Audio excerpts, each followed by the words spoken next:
Hi. A little sweaty already. It's hot. Here's what we're doing. Okay, just made myself a sanding drum.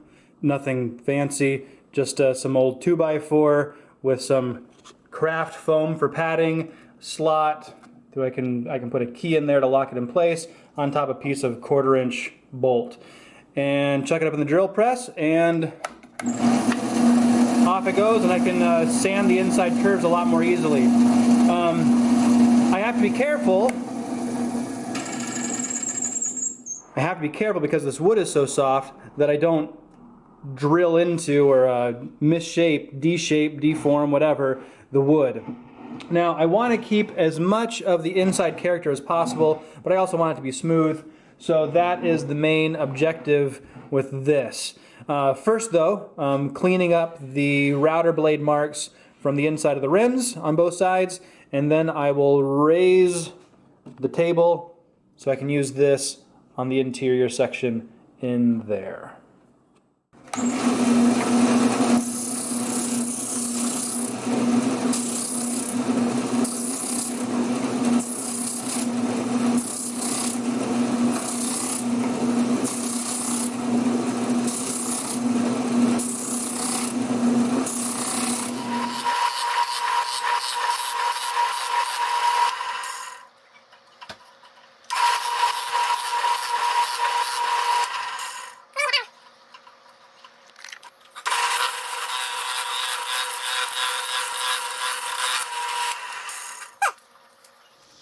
Well, it is a prototype.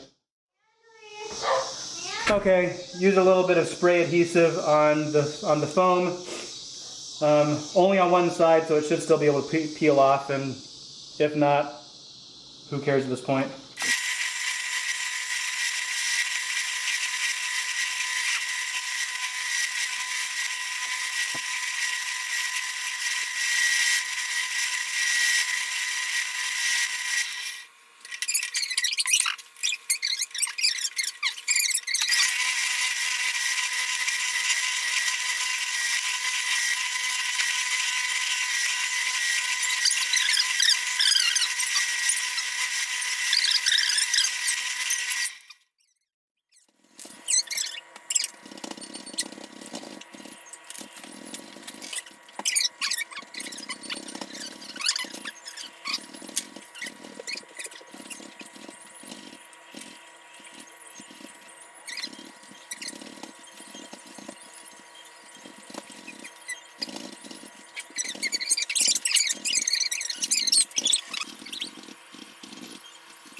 Morning.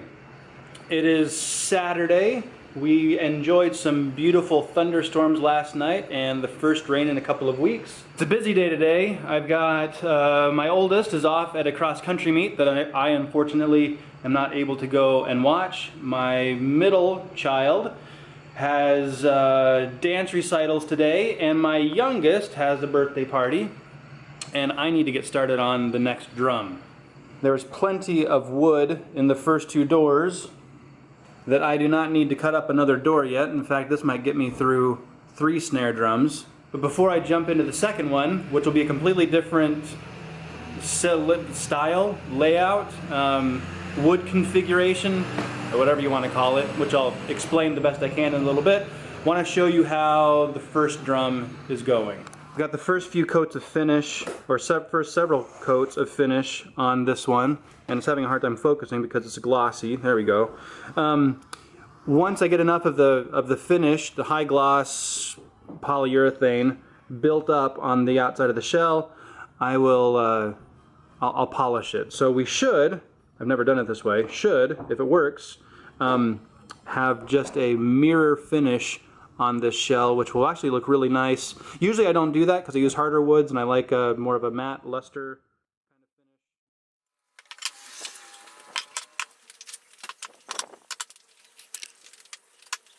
finish. Okay, now with this next one, in fact, gosh, there's there's a lot of wood, which is great, obviously. be able to make a lot of drums. With this next one, what I want to do is feature the end grain of these boards. This one seems to demonstrate it well. Let me zoom you in a little bit. One of my viewers pointed out and I hadn't thought of this at first, but how neat it would be to feature this interesting joinery right here, the way it's sort of zigzagged like that. And a way to do that, and there are a couple other drum makers that I've seen do this style. There's a great channel, great drum maker called Outlaw Drums. They're out of Georgia, and they've done several end grain drum shells, which are just beautiful. To do that, there's an extra step before I can cut the individual staves, and that is to glue a bunch of those chunks together.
Okay, just like before, we're going to do a 12-stave drum, 3.75 width on the wide side of each stave for 12 staves, 15-degree bevel, just set up right here. For the first pass, I'm a little bit over 3 3/4 inches, and then on the second pass, I'll get it down to, when I do the other side of the stave, I'll get it to exactly 3 3/4.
All right, that's it for this one. Got to take my son to the dollar store. He's chomping at the bit. He's wanted to go all day, and it's almost 6 p.m. See you guys next time. Bye.